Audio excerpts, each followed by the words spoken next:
Hi, my name is Sam Johnson and I am a voice teacher. Today I will be reacting to and analyzing Tyler Childers performing All Urine live at Red Rocks. It's urine, not urine. I think. Driving through the road work, all the works they took forever on. The road cones blur like memories of the miles we share between. The place you learn to say your prayers, the place I took to praying. Good. So he's got this quality to his voice that almost sounds nasal. I don't know if I would call it nasal. We'd have to kind of judge if he was a student by just like going like this, and if it kind of turns into this sound when you plug your nose, then it's probably pretty nasal. But if it's just like a brighter sound, like it doesn't change as much when you're going back and forth, and that's what my guess would be is what he's doing. It manifests in this really even quality where there's these high frequencies that are just present all the time. Na na na na na na na na na versus like no no no no no no, which is also not nasal. I mean, the sound quality didn't change, but it doesn't have those high frequencies. I really like those frequencies. I really like that sound quality in voices that I'm training because I find that it cuts better and like it cuts through other instruments. It just sounds more loud when you're playing with other people. If you're singing choir stuff, it's not as useful because you don't want to stand out. But when you're singing your own stuff, it works really well. And I also find that it encourages an easier kind of turnover up into your higher register without getting yelly. If you don't have it, it's almost impossible not to yell. However, he still gets this kind of yelly quality, which I really like. I like yelling sounds. I just want yelling to be easy. Now, though I'd say it ain't the way that you'd have gone about it, you follow me and lead me on and never let me down. He's got this great tone to his voice where that dirtiness is really cool. Just that extra noise in his sound. Because what I said before is still true. I hear those extra frequencies, but I also hear this noise that it sounds kind of screamy, but it doesn't sound like it's hurting him. I think it's really good. There are every once in a while when he goes to like an ah vowel, we lose a little bit of that upper frequency, and that's kind of what I mean. You can hear it in one voice, like everything doesn't have to be this or this. Like there can be just one word that kind of pops out because we change which frequencies are present by changing the vowel shape. And there are a lot of different ways to pronounce different vowels. But what he's doing with this, like most of his voice is really, really consistent. And then every once in a while, when some of those other qualities pop out, it sounds more like just an emphasis. It doesn't sound bad necessarily. There ain't two ways around it. There ain't no trying about it. I'm all yours. You're all mine. Like the mine. He still opens his mouth a little bit, but it doesn't go, you're all mine, right? It still has that, you're all mine kind of quality. If I get rid of the distortion, you're all mine.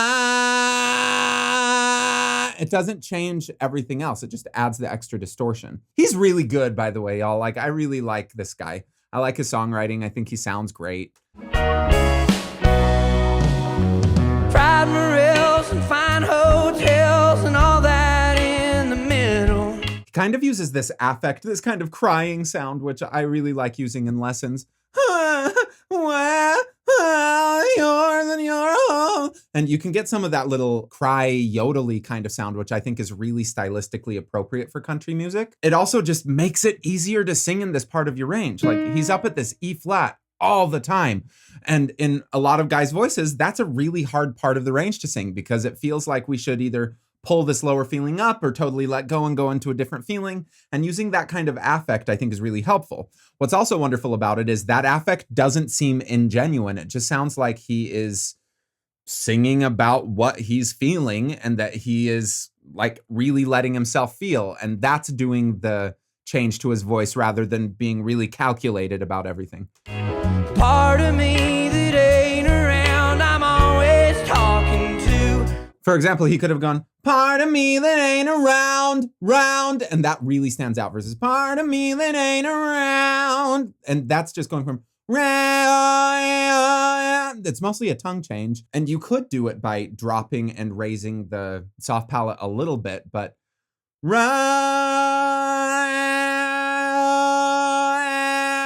it doesn't change much, which implies that the vocal or that the soft palate is already raised, because if air was flowing up into the nose, it would change the quality a lot when you kind of click that sound. And that's why just the term nasal like bothers me a lot of times, because I don't know what people mean by it all the time. And I think that a lot of times when people are told don't be nasal, they overcorrect things that often just get rid of that maskiness or that high frequency sound, or like the feeling in your face, which people perceive as nasal, but it might not be inherently nasal. Words are weird. I don't like words, which is why I'm using so few of them in this video. There ain't two ways around it. There ain't no trying about it. I'm all yours. You're all mine. So the yorn on that one got a little bit less of that high frequencies. I'm all yorn. It wasn't quite as exaggerated as what I did, but the more that you're able to hear the difference in quality with these kind of exaggerated examples, you can start hearing when there's just a slight shift. And then if it's hard, you can be like, oh, it's because there's that little slight shift. I know what this whole range of available sounds I can do is. I can move back and forth and choose any distinct place between those two just to find what feels best and what sounds best. Usually if something feels really good, it's going to sound good to a lot of people. And I bet that it feels really good for him to sing. I ain't lying. I'm all yours. You're all mine. But I just want to point out that delay that happened with the word lion. I ain't lying. Just because this is live doesn't mean that you can't put on effects like that. And you can put on effects in really specific places like that, because you don't hear that delay all the way through. Whoever's running his sound is really, really good. I'm all yours. You're all mine. Good. That mine was the only one that like I could argue is a little off pitch, but who gives a crap?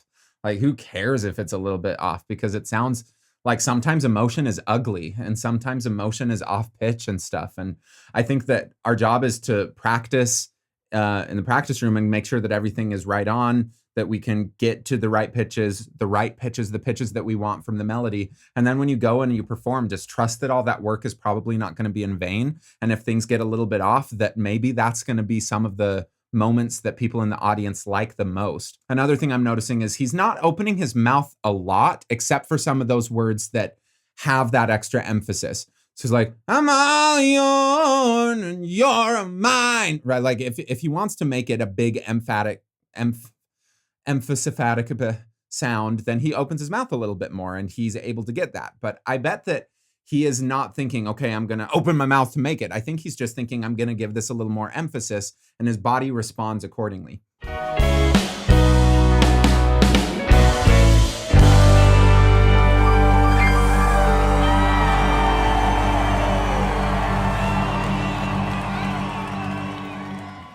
So what he did at the end there harmonically is interesting. Stuff like that kind of gets songs stuck in my head because it doesn't resolve in the way that I expect it to. And when that kind of happens, like then my brain is like, no, we need resolution. Let's go back. Let's go back to some part that's really catchy. And then it just never gets that moment of resolution. So sometimes in order to get a song that like tends to get stuck in my head like this out of my head, I have to make up a resolution so that my brain can be like, okay, we're finished.